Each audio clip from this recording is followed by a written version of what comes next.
À votre commande, c'est histoire qui est extraordinaire. Hein. Je vais vous parler de deux films que je vais adorer voir parce que je les pense souvent en Blu-ray, je veux dire, sur la qualité, elle est exceptionnelle. Surtout Sherlock Holmes, Jeu d'ombre. Quand j'ai vu que c'était quand même déjà de 2011, j'ai halluciné. J'ai pris d'occasion, je connaissais déjà, mais là, j'ai l'impression que le film est sorti il y a 2 ans, quoi, le deuxième. Voilà. Et j'adore ces deux films-là. Et Sherlock Holmes, c'est waouh. Et le plus hallucinant, c'est celui qui a créé, hein, l'auteur de ça, Conan Doyle. Ça fait 150, 160 ans qu'il a disparu. Et c'est quand même le seul personnage fictif, Sherlock Holmes, qui perdure. Ça fait 1 siècle et demi passé. On n'a jamais vu ça. Et ça continue à perdurer. Alors ça, c'est hallucinant. Allez, c'est parti. Une très belle vidéo. Accrochez vos ceintures. Je l'avais fait dans le temps, mais j'ai dû couper pour X raisons. Voilà. C'est reparti. Les humanoïdes mondiales d'Eric Zurcher ou Zurcher, je ne sais pas comment.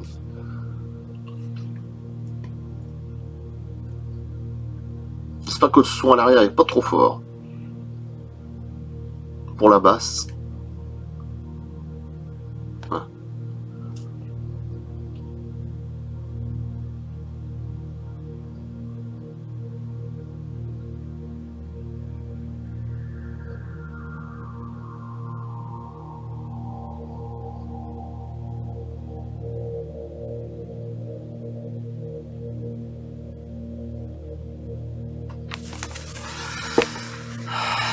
Accrochez vos ceintures, c'est du très lourd.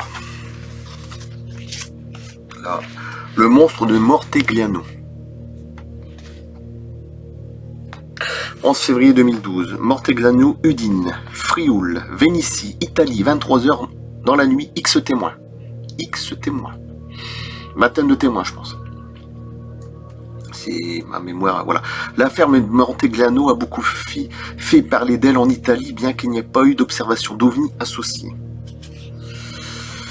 Pour les ufologues italiens, aliens, il ne fait aucun doute que c'est un extraterrestre en vadrouille qui a été observé cette nuit-là. Malgré le nombre de témoins, le cas reste franchement indécidable, et c'est justement ce qu'il faut observer avec attention, car ce sont toujours les mêmes mécanismes qui sont à l'œuvre.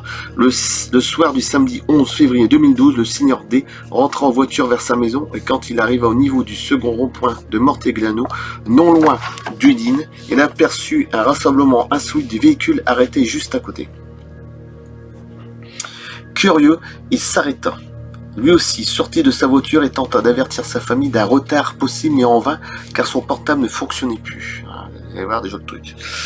Il s'approcha alors des autos immobilisées et sa stupeur distingua au milieu de la route une créature très étrange qui marchait en titubant. Sans s'affoler, il prit une lampe torche et illumina l'étrange individu. Il s'agissait d'un être immense, d'environ 4 mètres de hauteur, extrêmement maigre, avec une peau d'apparence gris clair. Environ 4 mètres de hauteur.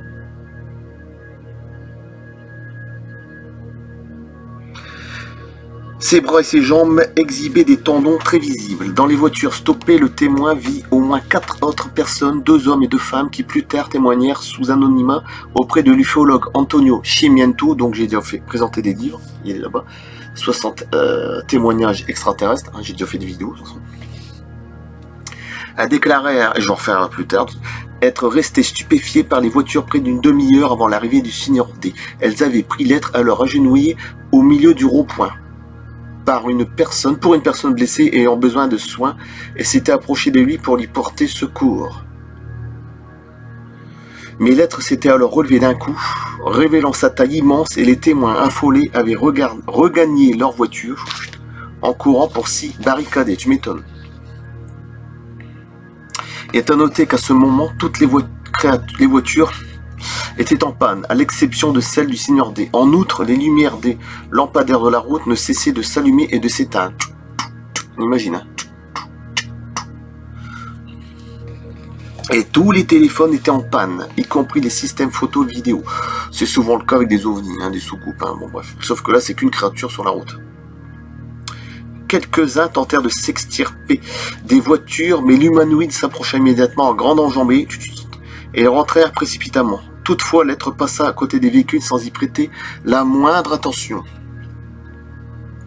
10 minutes environ après l'arrivée du signor D, une voiture arriva en illuminant la route et à ce moment, l'être étrange se déplaça dans un champ voisin où il disparut, bientôt enveloppé par l'obscurité. Et étant noté que l'être avait déjà été aperçu la soirée précédente par plusieurs témoins dans les environs d'Oderzo, en plus, et qu'un éleveur d'autruches l'observa le lendemain à 60 km plus loin. Ça, c'est pour les sceptiques, ils ont cru que c'était une autruche. Hein. Il y a X témoins, il y a X preuves, c'est une autruche. Oh, franchement...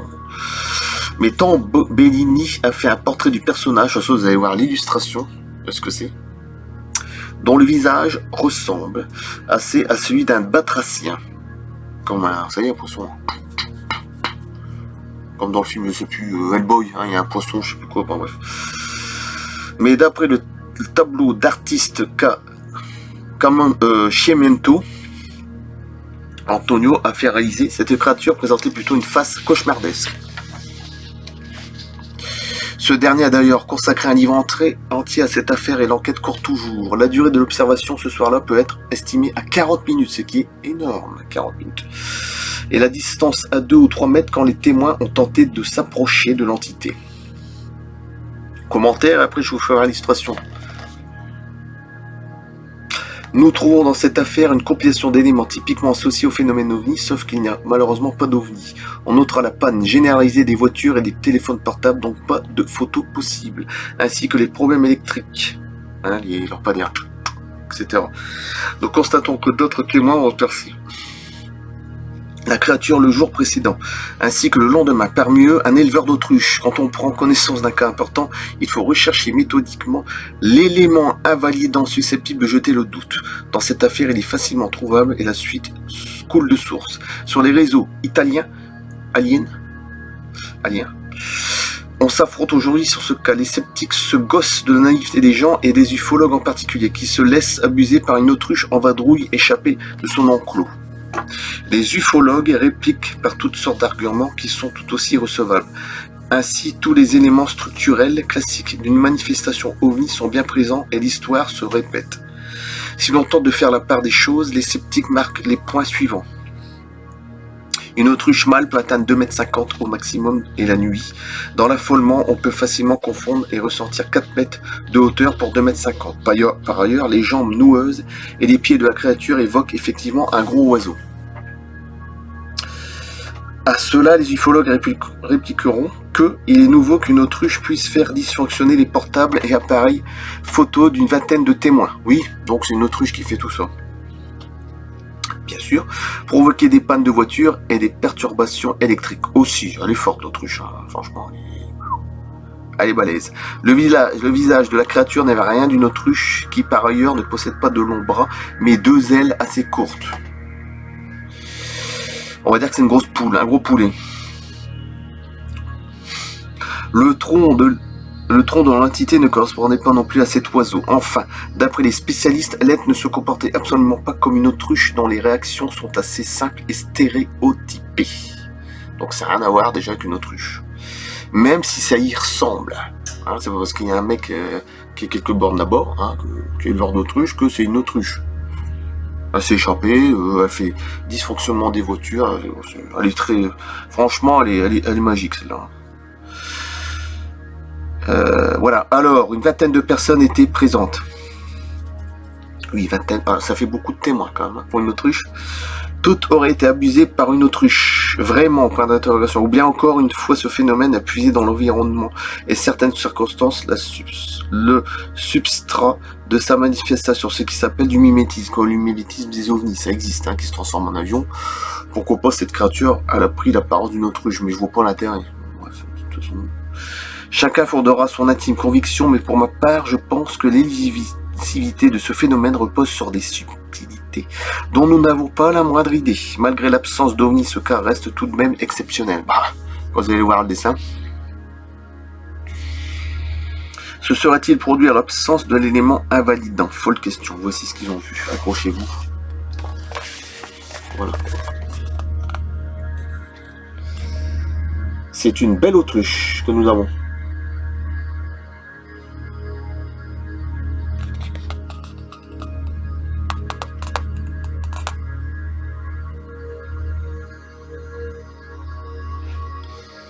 Eric Zercher, c'est sur la plaque. Voiture Fiat en plus, la marque. Ouais, par ça, c'est une autruche, hein. C'est sûr. Ça y ressemble.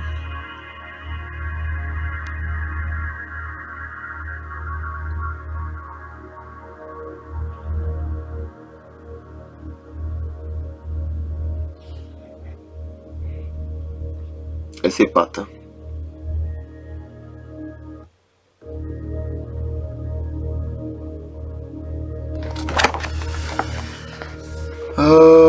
Je coupe là. Je pense que c'était une très belle histoire pour ceux qui ne connaissent pas. Elle est formidable. Je l'avais en tête celle-là. Je pense que je l'ai dans... Bah lui, extraterrestre, son témoignage, il en parle. Antonio Cimiento, il en parle. Donc, c'est extraordinaire. 11 février 2012, vous voyez, c'est tout frais, il y a 8 ans. Magnifique. Je trouve que cette histoire, elle est magnifique, parce qu'une créature de 4 mètres, waouh, c'est pas souvent. Hein. C'est pas souvent. Hein. On est loin du petit gris, hein, c'est pas la même taille. Même s'il y a des grands gris, apparemment, même un grand gris fait 2 mètres, de toute façon. Pratiquement ma taille, hein, je suis 1m90. Donc. Mais là, ça fait le double de ma taille. Hein. Plus que le double environ. C'est horrible. Voilà, je coupe. Merci et à bientôt. Et là, pour ce moment, j'ai encore ma jambe en compote.